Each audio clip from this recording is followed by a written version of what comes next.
ગુરુ માતા સુદીક્ષાજી સાત સંગાથજી પ્રેમથી બોલજો ધન્ય નિરાકારજી। આપણે આજે બાળકોને ભવિષ્ય નિર્માણ કેમ સારું થાય તે માટે જાણીએ। બાળકો કેટલાક જન્મથી સારા કે ખરાબ સંસ્કારથી જન્મે છે, પણ તેનો વિકાસ થવો કે નાશ થવો તેનો આધાર તેના માતા પિતાના આહાર વિહાર ઉપર હોય છે।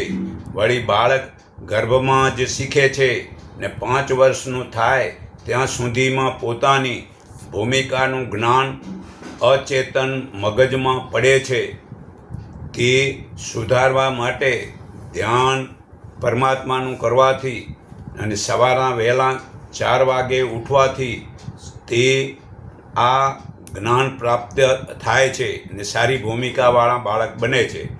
તો પાંડવો મન મનાવીને બેઠા હતા। કૌરવોએ કોઠા યુદ્ધનું નિર્માણ મોકલ્યું હતું, તેનું જ્ઞાન અર્જુન જાણતો હતો।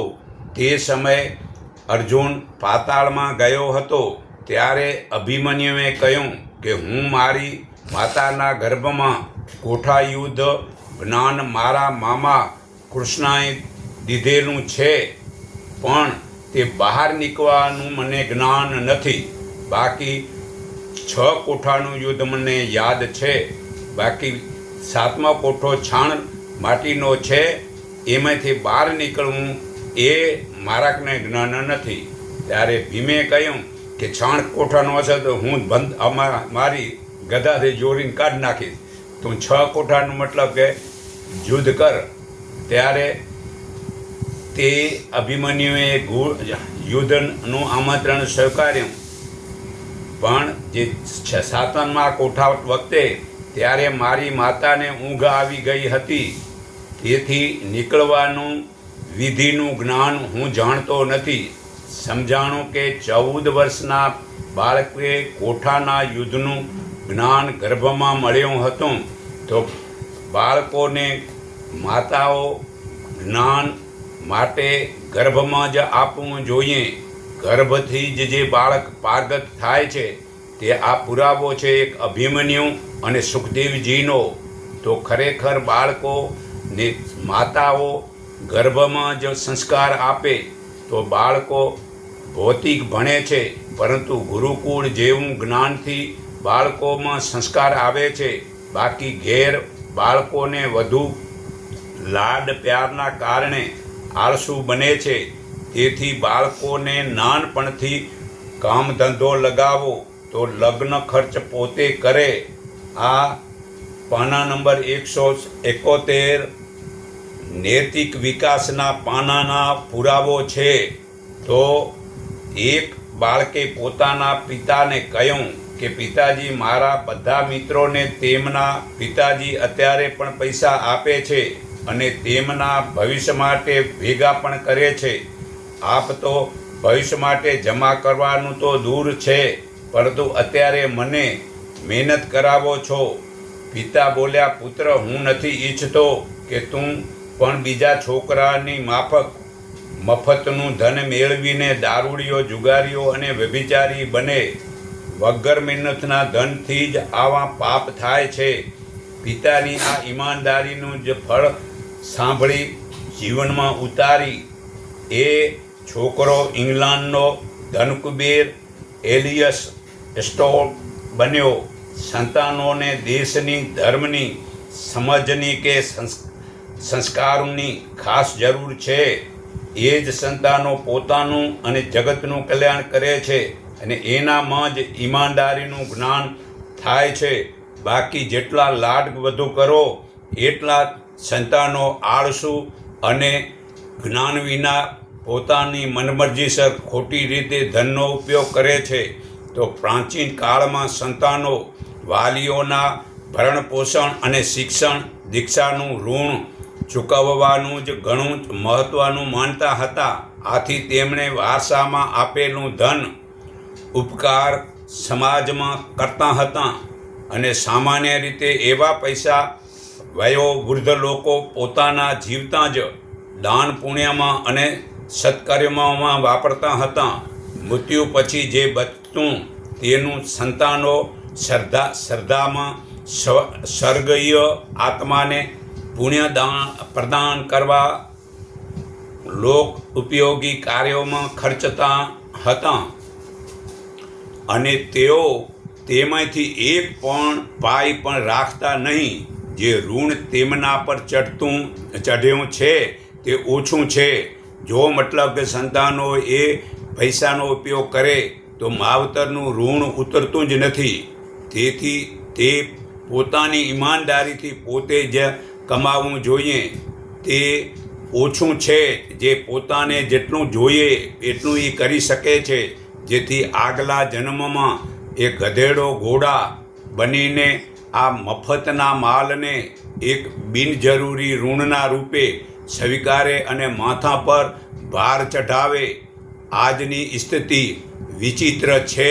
સંતાનો તરફથી જાત જાતના દુઃખ અને તિરસ્કાર અપેક્ષાઓને માર સહન કરવા છતાં નિમ્ન સંકુચિતના મોહ પાસમાં જકડાયેલા વયોવૃદ્ધ ન તો દેશની, ધર્મની, સમાજની કે સંસ્કૃતિની અવ્યક્તતા સમજે છે અને ન તો આત્મા કલ્યાણના, વિશ્વ કલ્યાણના અને ઈશ્વરીય નિર્દોષ તરફ ધ્યાન આપે છે. જે કોઈ પાસે હોય છે તેને માત્ર સંતાનોને જ આપવાની વાત વિચારે છે. સંતાન ન હોય તો બીજાના સંતાન દત્તક લે છે. પણ સર્પની જેમ મૂડી ઉપર તો ફેણ ચઢાવીને બેઠેલો મૂર્ખ એટલી સામાન્ય વાત પણ નથી વિચારતો કે પાછલી ઉંમરનો સ્વાબલી સંતાનથી બચેલા સમય અને પૈસાનો સદુપયોગ કોઈ ઉત્તમ કાર્યને માટે કરી શકાય છે કે નહીં તેવું કોઈ વિચારતું નથી.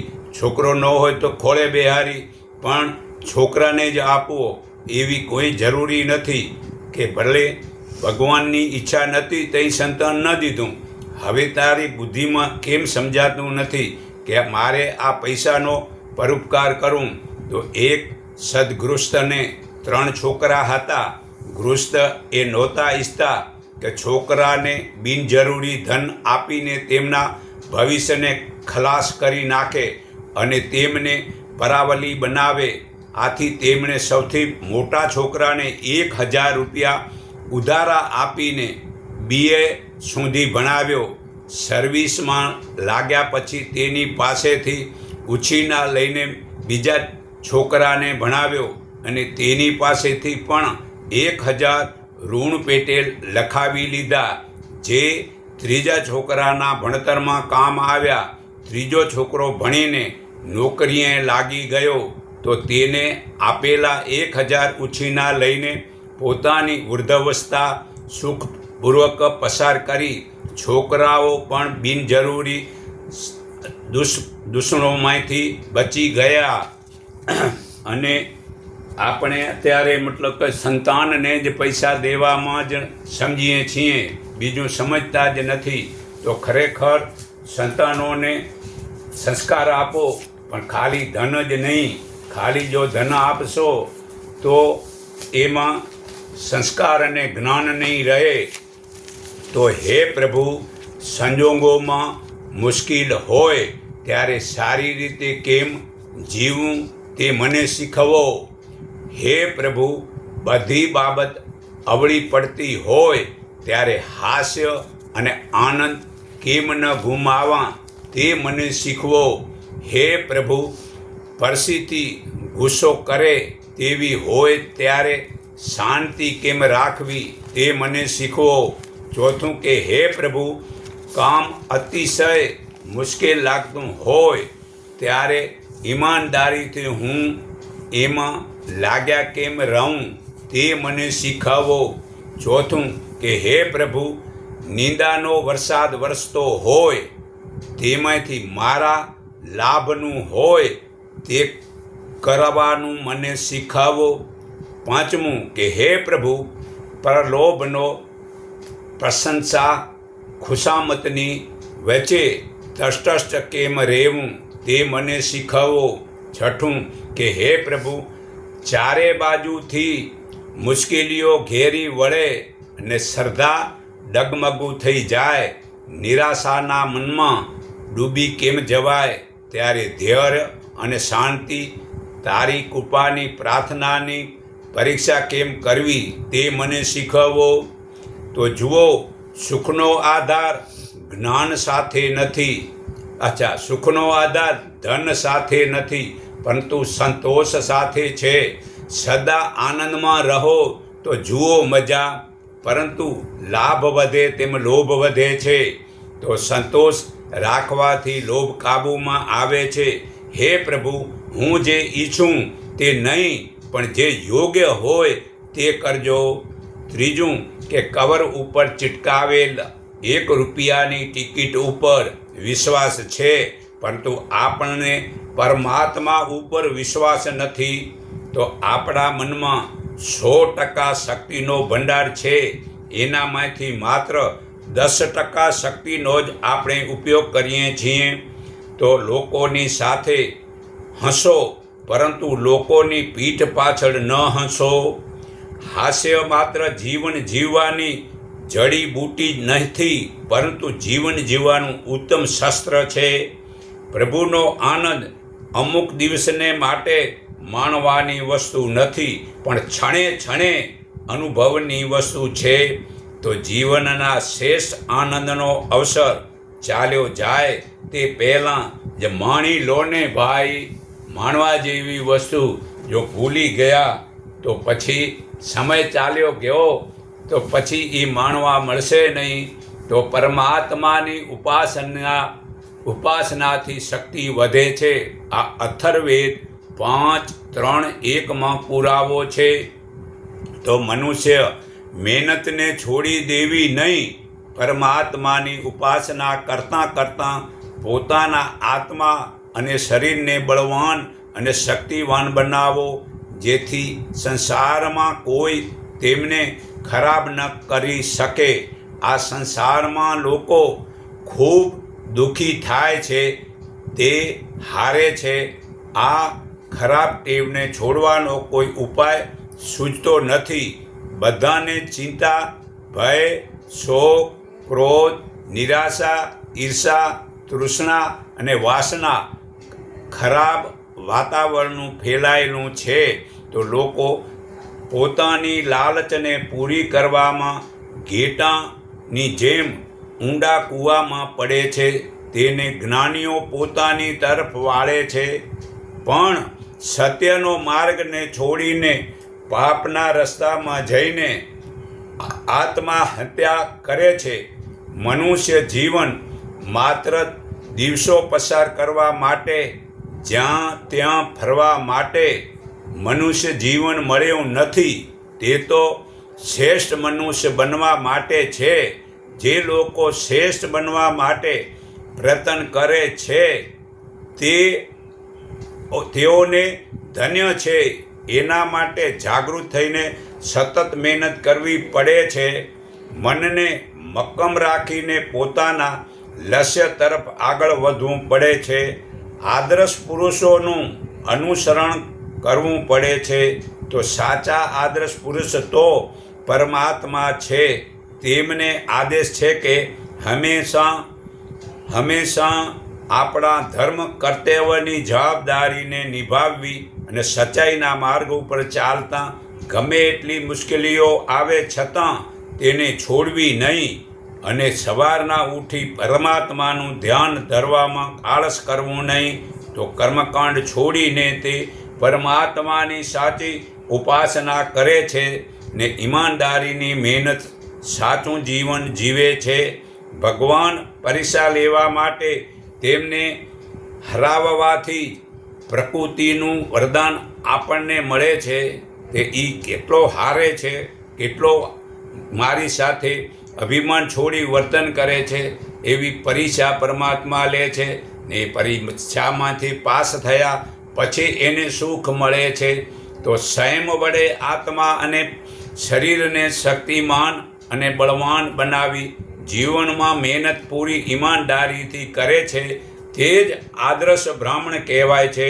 પોતાની ફરજના સત્યકર્મ કરી સાંજ સવારે એકાંતમાં મૌનનું પાલન કરો. તેથી સુખ, શાંતિ અને આભા મંડળ વડે શરીરમાં ઓજસનું તેજ વધે છે.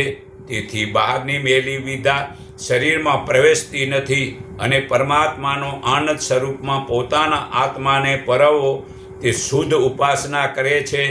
તો ભેગું હાલે તેવું ભેગું કરો તો ભેળું હાલશે. જે પરોપકાર કરેલું કર્મ અને ઓજસ અને આભા મંડળ તે ભેળું હાલશે. તો સારા ભાવના કર્મ અને સાથે આવશે. આહાર કાચો ખાઓ, પ્રાણાયામ અને યોગાસન કરો તો લાંબુ આયુષ થાય છે. તો મનુષ્યની સફળતા મનને વશ કરવાથી થાય છે. રઘુર્વેદ 6:9-6 પુરાવો છે. તો મનુષ્યની ઇન્દ્રિયો ક્યારે એક જ દિશામાં સ્થિર રહી નથી. અવસર મળતાં જ તે વિષયો તરફ આકર્ષાય છે. એટલા માટે મનુષ્ય પોતાની ઇન્દ્રિયોને વિષયોની આસક્તિથી બચવા માટે હંમેશા સાવધાન રહેવું. મન પરનો સંયમ બધા માટે જરૂરી છે. આત્માની ઉન્નતિ કરવા ધાર્મિક ક્ષેત્રમાં તો મનને એકાગ્રત કરવું ખૂબ જ જરૂરી છે. આંખ બંધ કરીને ધ્યાનમાં બેસીએ છીએ ત્યારે મન ભટકવા માંડે છે. ભગવાનનું ધ્યાન લાગવું મુશ્કેલ બને છે. આપણા વ્યવહારિક કર્મમાં પણ આવી જ સ્થિતિ થાય છે. કોઈ પણ કાર્યમાં સફળતા મળતી જ નથી. મનને ભોગની પાછળ દોડવા દેવાથી આપણે મનના ગુલામ બનીએ છીએ કે જેનાથી આત્માની સ્વાધીનતા નાશ થઈ જાય છે. તો મનનો સંયમ પવિત્ર જીવન જ આપણને મુક્તિ અપાવે છે. તો મનને કાબૂમાં લેવું ખૂબ જરૂરી છે. તો જ્ઞાન અને ગુણો સારાના જરૂરી છે. તો આ ગુણો જ આપણને આત્માબળની સફળતાએ પહોંચાડે છે. તો ખરેખર અથર્વેદ 12:28 પવિત્ર લોકો બીજાને સારે રસ્તે વાળે છે. તો આપણા વિચાર સદૈવ શુદ્ધ પવિત્ર રહે તો જ આપણે બીજાઓને પણ ખરાબ રસ્તાથી બચાવીને સારા માર્ગ તરફ લઈ જઈએ કે જેથી બધા મળીને પૂર્ણ આયુષ્ય પ્રાપ્ત કરે. સંસારમાં બધા દુઃખો મનના કારણે થાય છે. તો સારા વિચાર લેવાની જરૂર છે. તે આત્માજ્ઞાન છે. આજે સારા આભૂષણો ઉતારીને સારા સંસ્કાર છોડીને વિદેશી પાખંડના બુરખાઓ ઓઢી લીધા છે. વિદેશોના સંસ્કાર જીવનમાં ઉતારી લીધા છે. તો પોતાના ચારિત્રને સુધારવો તે આપણો પરમ ધર્મ છે. તો સર્વે લોકો જો ચારિત્રવાન અને રાષ્ટ્રભક્ત બને ને ઈશ્વર ભક્ત બને, માતા પિતાની સેવા કરે અને ધાર્મિકતા વગેરે સારા ઉત્તમ ગુણોથી સમાજમાં સુખ શાંતિ સદાચાર સેવા ભાવથી લોકો આપણી પ્રાચીન વૈદિક સંસ્કૃતિ સભ્યતા ધર્મ ઇતિહાસ ઈશ્વર જીવ પ્રકૃતિ વેદ વેદાંત યોગ એટલે પરમાત્મામાં જોડાવું, યોગ તથા આપણા મહાપુરુષો વિશેનું જ્ઞાન થાય તો જ ભવિષ્યમાં સર્વેનું કલ્યાણ થાય છે. તો પરમાત્મા સર્વે ઉપર સમાન ભાવ રાખે છે.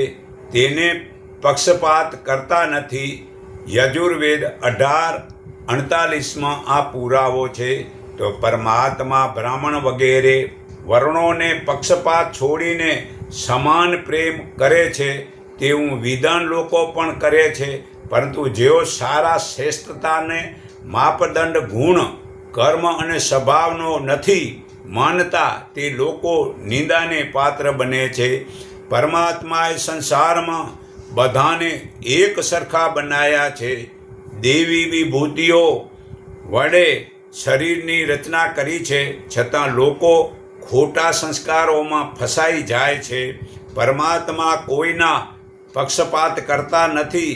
તેમને માટે બધા જ લોકો પુત્રો જેવા જ પ્યારા છે, પરંતુ લોકો ઊંચ નીચના ભેદોના કારણે જ કોઈકને આભણછેટનું અછૂત માને છે.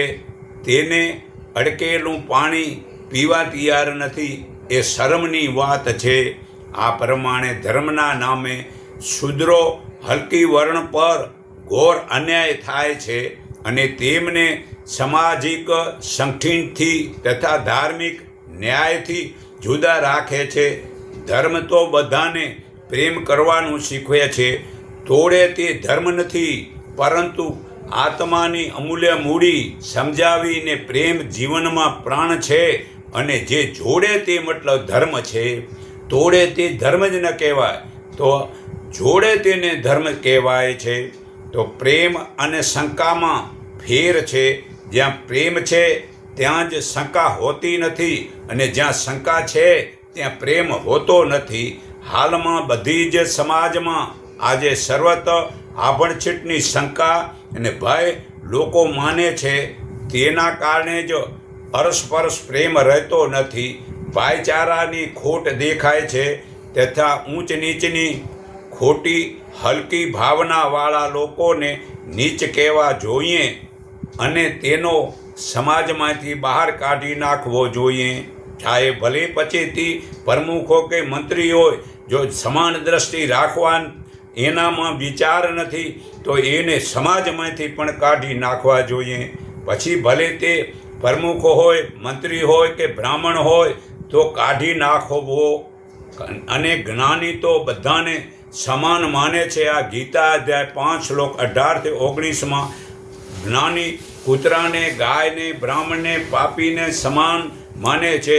તો ભારતમાં જે આવું ઊંચ નીચના ભેદથી એકતાનું સંગઠન થતું નથી, ત્યારે વિદેશો ફાવે છે. તે વિદેશીઓ ઊંચ નીચનો ભેદ રાખતા નથી. દરેક જાતિમાં કોઈક શ્રેષ્ઠ પુરુષો હોય થયા છે અને દુષ્ટો પણ થયા છે. બ્રાહ્મણ જાતિમાં શ્રેષ્ઠ વગેરે સારા થયા છે, તો રાવણ તથા કુંભકર્ણ જેવા દુષ્ટો પણ થયા છે. રામ અને કૃષ્ણ ક્ષત્રિય હતા, પરંતુ બ્રાહ્મણો તેમની પૂજા કરે છે. તો જાતિ ભેદભાવ છોડી દો. આવા પાપોથી હંમેશા દૂર રહેવું જોઈએ. તો ખરેખર સંતાનોના હિત માટે માતા પિતા જ્ઞાની હોવા જોઈએ. આ યજુર્વેદ 33-77 પુરાવો છે. તો ખરેખર સંતાન હિત અને કલ્યાણ માટે તેમના માતા પિતા તેમને બ્રહ્મ જ્ઞાન અને ઉત્તમ શિક્ષણ આપીને શરીર અને આત્માથી બળવાન બનાવે. જો મનુષ્ય સંતાનને જન્મ આપે તો તેના પાલન પોષણ, શિક્ષણ, જ્ઞાન, લગ્ન અને કમાવાની વ્યવસ્થા કરવાની જવાબદારી માતા પિતાની રહે છે.